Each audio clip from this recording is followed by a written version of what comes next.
Namaskar, Suprabhat, good morning to all of you. So, in my these audio lectures, in my previous class, I have I have basically defined, I have given the concept of potential due to polarized object. If you see here, so this topic I have given. Then I have calculated the total potential due to a polarized object. In order to do that, मैंने क्या किया कि I have taken a dielectric material. In dielectric material there are large number of electric dipoles, so I have considered only one dipole and I have written the potential due to one dipole, and then I have generalized this potential of one dipole in terms of a whole dielectric material.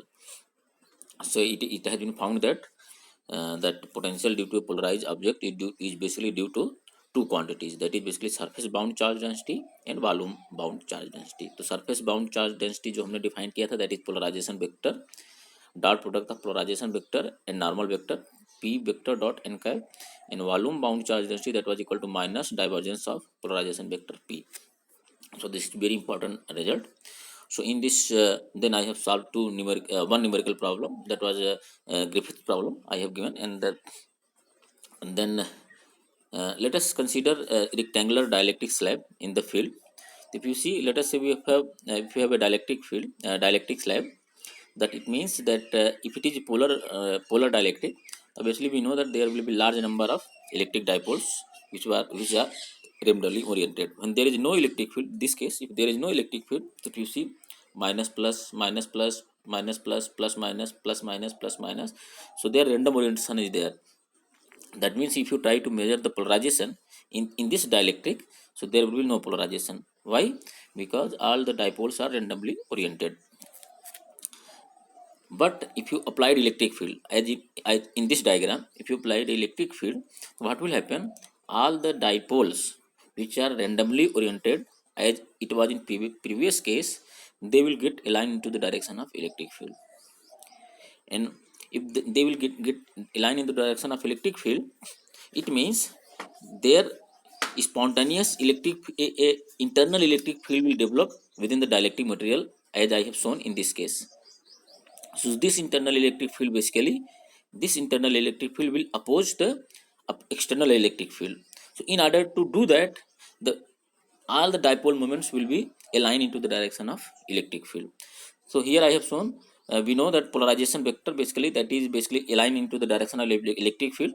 So this is the applied electric field E0, and if electric field is aligned in this direction, so polarization vector capital P, that is also aligned into the same direction. It means positive charges will accumulate on the right hand side of the slab and negative charges will accumulate at the left hand side of the slab.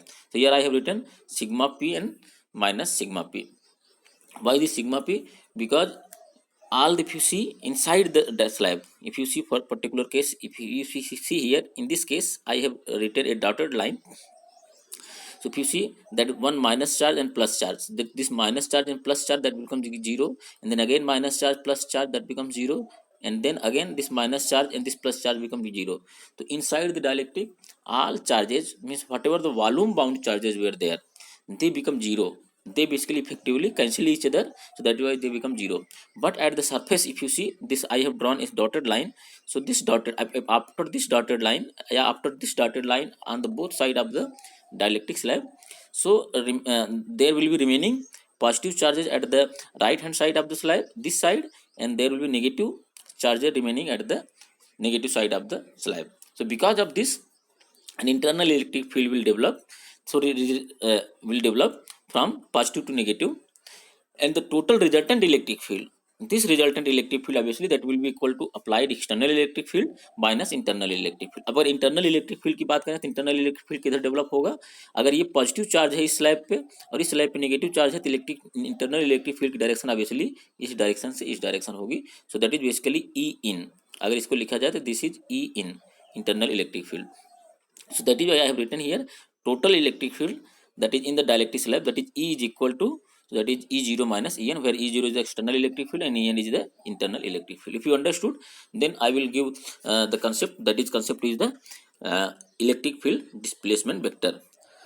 So as we have seen in the in previous case, that in case of dielectric slab, if we apply external electric field, so in this case because of external electric field, all the positive charges will accumulate at the direction of electric field, and negative charges here, and negative charges will accumulate at the negative direction of the slab. So it means all the, and inside the slab all the positive and negative charges will cancel out, the effective charge will be zero inside the slab.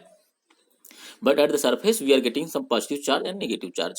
So at the one in positive charge, they are basically known as the surface bound charge density, here I have written. In the another end they are known as the surface bound charge density. At one end that is positive and another end they are negative surface bound charge density. And we know that polarization vector will be in the direction of electric field, so that is this is known as the polarization vector. So because of these positive charges which are accumulated at this end, and because of this negative charges which are accumulated at this end, so there will be an internal electric field. Automatically internal electric field will develop within the dielectric. So this internal electric field is opposite to the applied electric field. So remember, so this is E0 is applied electric field. So if you try to find out net electric field, obviously net electric field will be equal to, that is E is equal to E0 minus En, E in that I have shown here in this case. E0 is E is equal to E0 minus En. Why this E0? Why this E will point into the direction of applied electric field? Because dielectrics become this material become polarized. If material become polarized, it means that this whatever resultant electric field is there, this resultant electric field is sufficient to polarize or tend to align the all dipole into the direction of electric field. That is why here this E is will be obviously in the same direction of applied electric field. So applied electric field, resultant electric field and polarization vector, they are always trying to align in the one direction.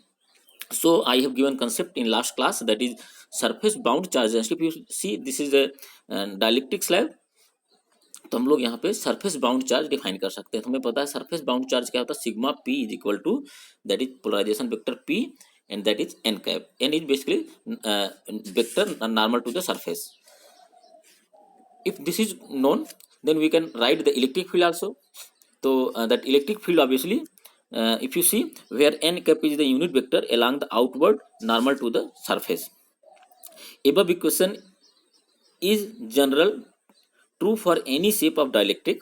So this equation is true for any shape of, here I have taken dielectric slab rectangular shape, but this is valid for किसी भी shape के लिए valid है. For the slab, as I have shown in figure, polarization vector P is along n cap at the right surface and opposite to the n cap at the left surface, that as I have already explained. Thus at the right surface the induced charge density is positive, and at the left surface the induced charge density, that is negative, as guessed already in our qualitative discussion, as I have discussed before. Putting the equation for electric field in vector form. अब अगर हमें electric field अगर लिखना हो तो हम लोग बड़ी आसानी से इलेक्ट्रिक फील्ड लिख सकते हैं.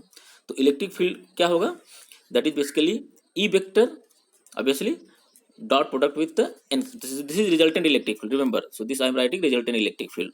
So this resultant electric field, that will be equal to, resultant electric field is also pointing toward the one direction, so that will be positive slab direction. So the E vector dot n cap is equal to total charge, that is sigma, means that electric field will be because of the resultant electric field, so obviously. So that will be equal to sigma, that is total charge, surface charge minus total bound charge. How many bound charges are originated upon epsilon 0. This is basically this condition I have we have learned in boundary condition in previous lecture. If you remember that when I was discussing the boundary condition of electric field, so this normal component of electric field is equal to sigma upon epsilon 0 on a surface of a slab. अगर आपको याद हो तो this one, तो ये हमने पिछले class में पढ़ाया था. तो हियर इन दिस केस अगर लिखा जाए, so that is E vector dot N cap vector is equal to sigma upon epsilon 0. तो सिग्मा रिजल्टेंट, तो सिग्मा रिजल्टेंट क्या हो जाएगा अब यहाँ पे, सिग्मा रिजल्टेंट हो जाएगा E sigma minus sigma P upon epsilon 0. So that is why I have written, so this E vector dot n cap vector is equal to sigma minus sigma p upon epsilon 0. sigma p की value हमें पता है, that is polarization vector dot n cap. तो we can write, तो E vector dot n cap is equal to sigma minus p vector dot n cap upon epsilon 0. Okay अगर इसको solve किया जाए तो हम लोग क्या ले सकते हैं, अपसाइलन जीरो की इधर मल्टीप्लाई कर दे तो epsilon zero E dot N cap is equal to sigma minus P vector dot N cap and this P dot N this quantity को अगर हम इस तरफ right hand side left hand side में ले आए तो epsilon zero E dot N cap plus P vector dot N cap is equal to sigma. तो यहाँ पे एन कैप हम लोग कॉमन ले सकते हैं तो epsilon zero E plus P dot N cap is equal to sigma. अब इस इक्वेशन में जो लेफ्ट हैंड साइड में है ये वाला टर्म, इस टर्म को हम लोग नया टर्म डिफाइन करेंगे। तो let us define a new term, तो that is known as the displacement vector. So this is very important quantity in case of dielectric. तो यहाँ पे एक हम नया कंसेप्ट दे रहे हैं आपको, तो that is concept of A displacement vector. So remember in every kind of exam, चाहे आपको गेट हो, नेट हो, जैम हो, कुछ भी एग्जाम हो आपका, बीएससी में से कुछ भी इंटरव्यू वगैरह में जाएंगे तो जब भी डायलेक्ट्रिक की बात करते हैं तो अब आपको एक आइडिया की दिया हूँ दैट डिस्प्लेसमेंट वेक्टर। तो ये डिस्प्लेसमेंट वेक्टर बहुत इंपॉर्टेंट है, आपसे हमेशा पूछा जाता है what is relation between E P and D. तो I have defined new quantity that is displacement vector D. हमेशा इसको कैसे पढ़ेंगे, इसको पढ़ेंगे डिस्प्लेसमेंट वेक्टर डी। तो D is equal to epsilon zero E plus polarization vector P. ठीक है, अब इसकी वैल्यू अगर यहाँ पर हमने डिफाइन किया तो ये हमारा जो पहला इक्वेशन था ये इक्वेशन क्या बन जाएगा, so this equation will become that is D vector dot N cap is equal to sigma. ठीक है, so what is the importance of this significance of this displacement vector I will explain later, I have given।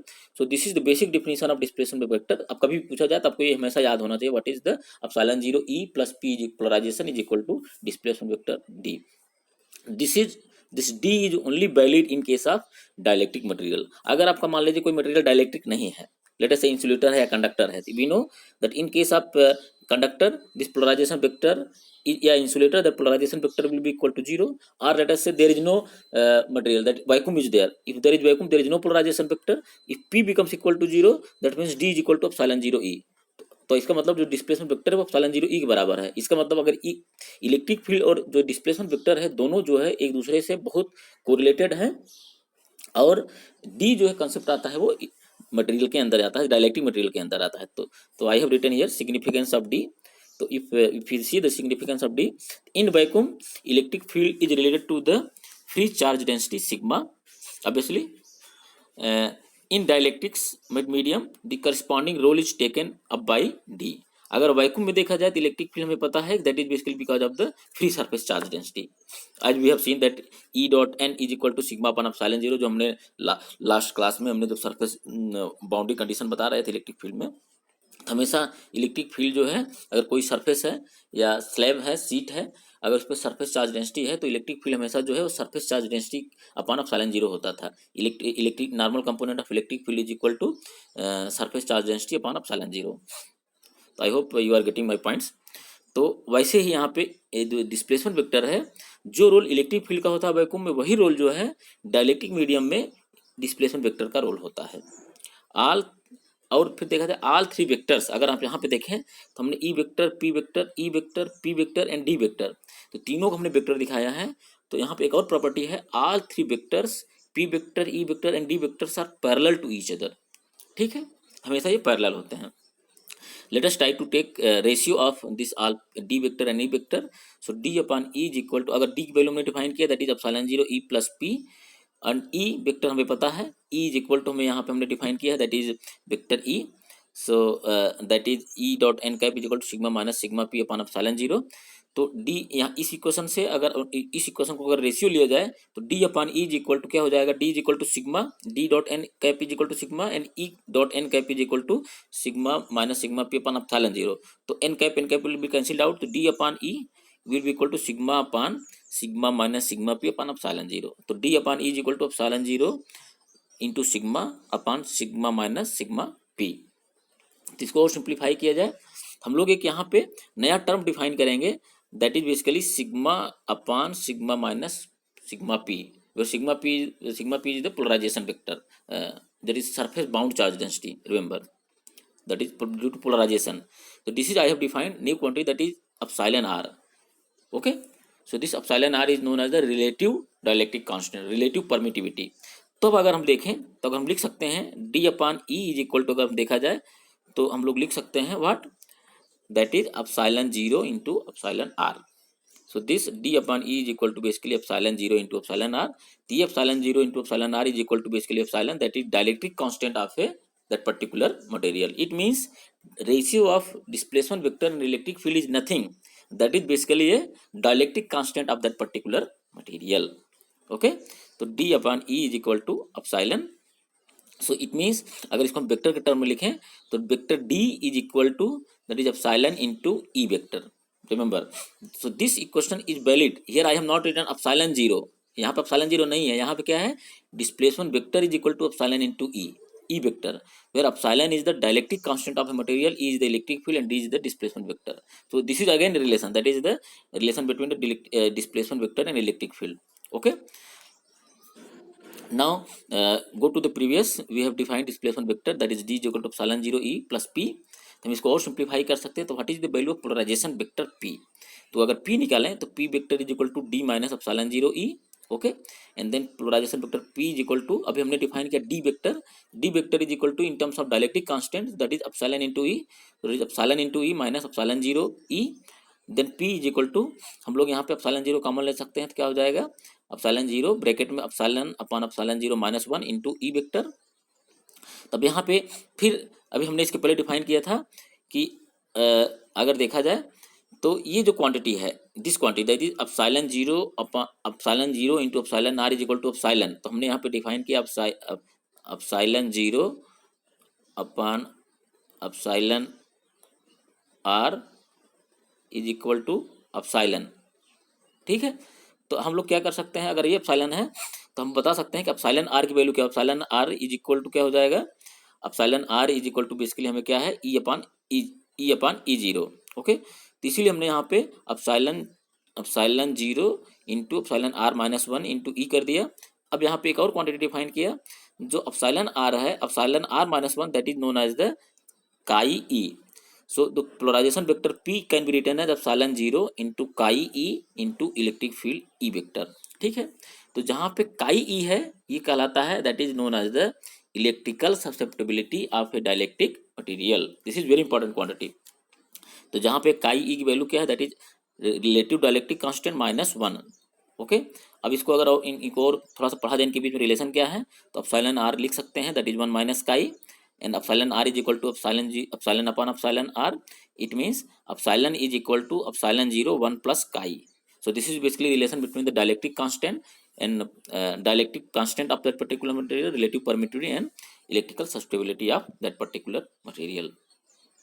ठीक है, तो ये हम लोगों ने आज एक कुछ नया कंसेप्ट देखा, जिसमें हमने इलेक्ट्रिक डिस्प्लेसमेंट वेक्टर से शुरुआत किया और फिर हमने कंसेप्ट दिया what is electric displacement vector, दोनों का क्या सिग्निफिकेंस है डी का, फिर दोनों डी और ई के बीच में क्या रिलेशन है ये हम लोगों ने देखा. फिर हमने कंसेप्ट दिया इलेक्ट्रिक डायलेक्ट्रिक कांस्टेंट का, कैसे डायलेक्ट्रिक कांस्टेंट आता है. तो dielectric constant basically it's nothing, that is the ratio of displacement vector and electric field, applied electric field. फिर हमने कंसेप्ट दिया इलेक्ट्रिकल ससेप्टिबिलिटी का मटेरियल का एंड रिलेटिव डायलेक्ट्रिक कांस्टेंट का. ठीक है, अब चलते हैं एक नया टॉपिक शुरुआत करते हैं. तो अभी तक हम लोगों ने जो गॉस लॉ पढ़ा था इसके पहले लेक्चर में, ठीक है, वो जो गॉस लॉ पढ़ा था, वो गॉस लॉ हमने पढ़ा था that was in free space. तो क्या अगर आपसे हम पूछे कि वो गॉस लॉ जो है, जो फ्री स्पेस में हमने अप्लाई किया, डिराइव किया था, क्या वो अगर डायलेक्ट्रिक मटेरियल केस में अगर अप्लाई करें तो क्या वो वैलिड है? तो क्वेश्चन आंसर होता है नहीं. क्यों नहीं वैलिड है? क्योंकि जब हम गॉस लॉ अप्लाई करते हैं, इलेक्ट्रिक फील्ड अप्लाई करते हैं कहीं पे, तो फ्री स्पेस में तो कोई चार्जेस होते नहीं हैं, तो वहाँ क्या होता है कि पोलराइजेशन नहीं होता है. लेकिन यहाँ पे क्या हो जाता है, डायलेक्ट्रिक केस में जब इलेक्ट्रिक फील्ड अप्लाई करते हैं तो यहाँ पे क्योंकि बाउंड चार्जेस होते हैं हमारे पास, ठीक है, बाउंड चार्जेस होते हैं, तो बिकॉज ऑफ बाउंड चार्ज अब यहाँ पे हमें गॉस लॉ वो वैलिड नहीं होगा. ठीक है, so the effect of polarisation is to produce accumulation of bound charge, that is volume bound charge density, that is equal to minus divergence of P within the dielectric, and sigma B, that is surface bound charge density, that is polarization vector P dot n cap on the surface of the dielectrics. So because of these two, it means we cannot apply Gauss law in case of dielectrics. It means we have to modify the Gauss law. So the field due to polarization of the medium is just the field of this bound charge. इसका मतलब जो electric field medium के अंदर जो create हो रहा है, हमने अभी बताया था इंटरनल इलेक्ट्रिक फील्ड, इस केस हमने बताया था ना, इसके अंदर जो जब पोलराइज हो जाता है तो इसके अंदर एक इंटरनल इलेक्ट्रिक फील्ड डेवलप होता है, हमने बताया था ना। तो वो जो इंटरनल इलेक्ट्रिक फील्ड होता है ऑब्वियसली वो because of the bound charge के कारण डेवलप होता है, ठीक है। सो वही हम बोल रहे हैं, the field due to polarisation of the medium is just field due to the bound charge. अब अगर आप याद करिए तो Gauss law, simple Gauss law क्या था, that was del dot is equal to rho upon epsilon zero. तो जहां पर रो जो था दैट वाज द सरफेस या that was the volume charge density, sorry volume charge density. अब हमें अगर डायलेक्ट्रिक के लिए लिखना है तो इसका मतलब जो हमारा जो टोटल चार्ज डेंसिटी है वो टोटल चार्ज डेंसिटी हमें मॉडिफाई करना पड़ेगा।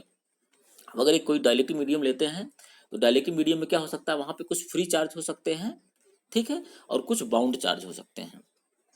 रिमेंबर, कुछ फ्री चार्ज हो सकते हैं, कुछ बाउंड चार्ज हो सकते हैं।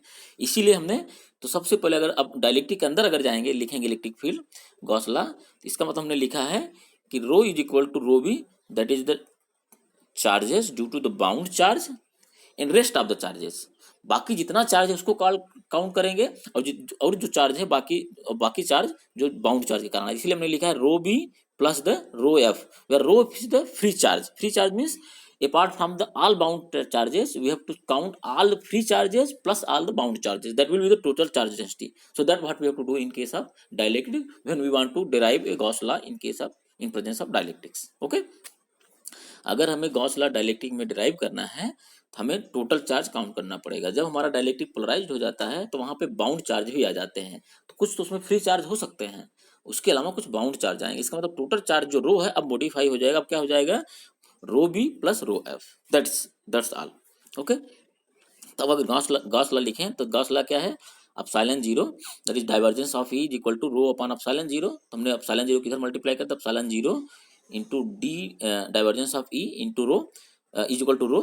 तो रो की वैल्यू क्या हो गया, that is rho B upon epsilon, rho B plus epsilon zero. तो यहाँ हमने लिख दिया फॉर डायलेक्ट्रिक्स। तो ये डायलेक्ट्रिक के लिए वैलिड है। अब इसको अगर सिंप्लीफाई करेंगे तो rho epsilon zero into divergence of E is equal to minus del dot P plus P F, where rho B is equal to basically bound charges that is minus divergence of P.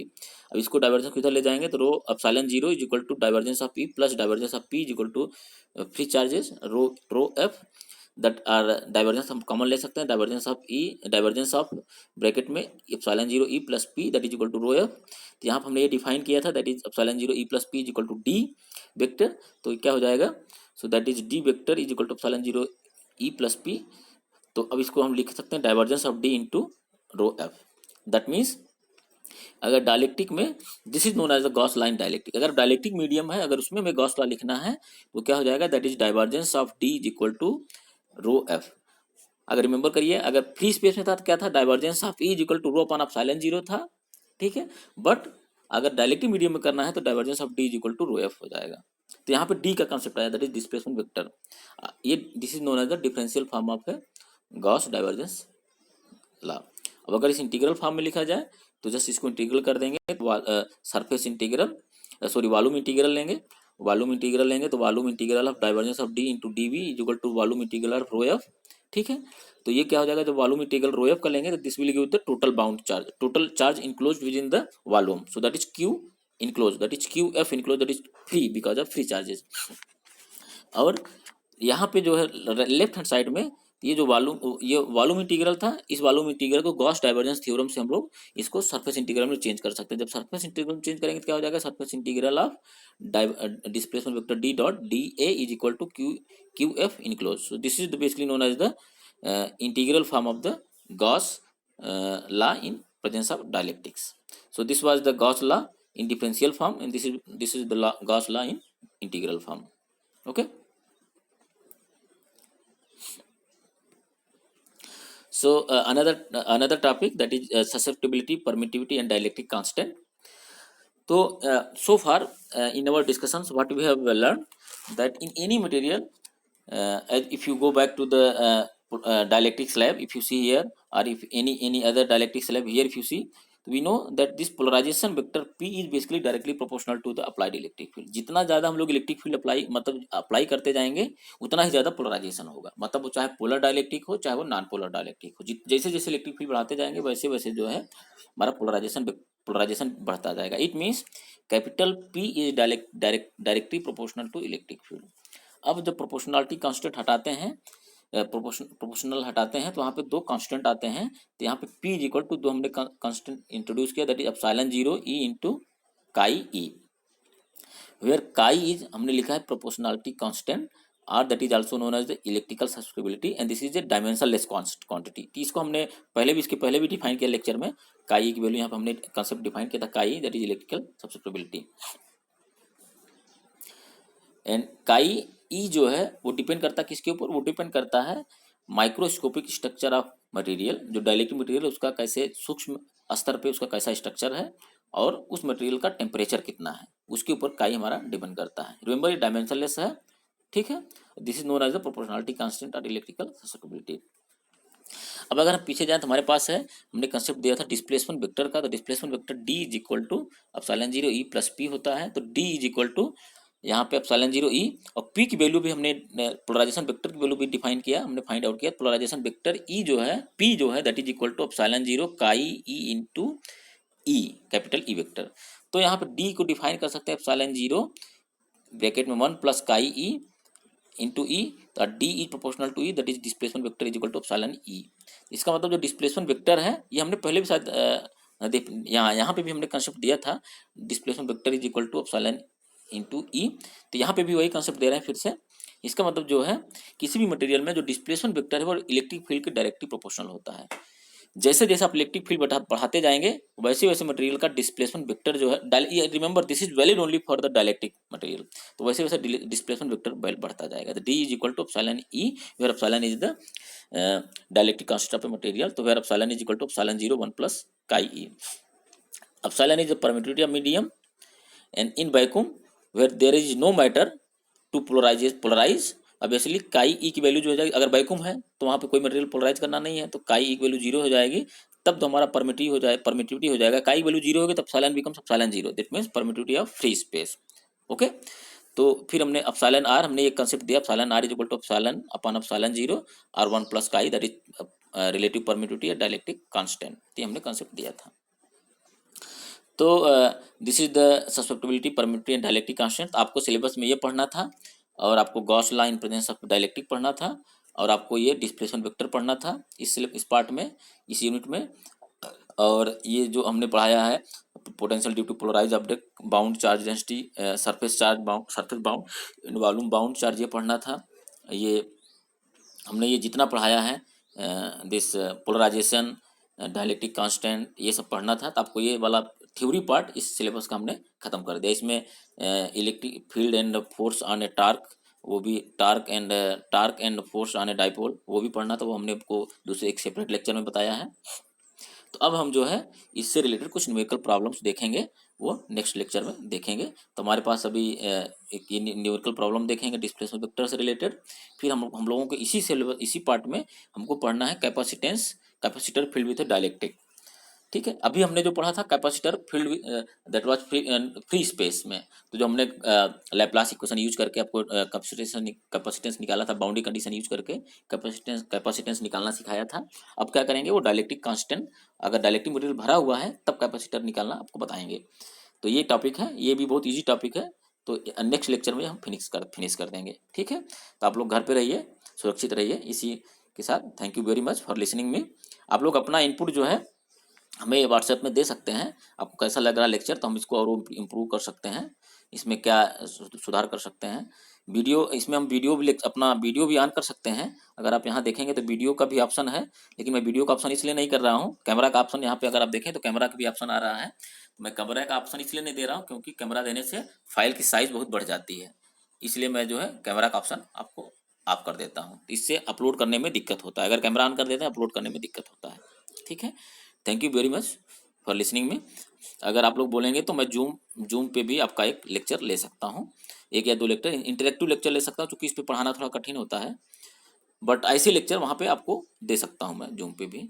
तो मैं देखता हूँ, possibility explore कर रहा हूँ, क्योंकि internet सबके पास होता नहीं, कभी मान लीजिए हमने क्लास ले रहे हैं वो इंटरनेट नहीं है तो बच्चा वो कंप्लेन करेगा, तो इसीलिए मैं ये आपका ऑडियो लेक्चर बना के दे रहा हूँ। तो इसमें अगर उस समय इंटरनेट नहीं, कि जब भी उसको कभी इंटरनेट आएगा वो डाउनलोड करके मेरा लेक्चर कभी भी सुन सकता है, इसलिए मैं ये ऑप्शन और इसके लिए आपको आपके क्लासमेट हैं सूर्य प्रकाश, उनको थैंक यू बोलना चाहिए। उन्होंने मुझे ये ऐप के बारे में बताया और उन्होंने सजेशन दिया, सर इसमें आप दे सकते हैं, तो आप उनको थैंक यू बोलिएगा आप लोग। Thank you very much for listening me.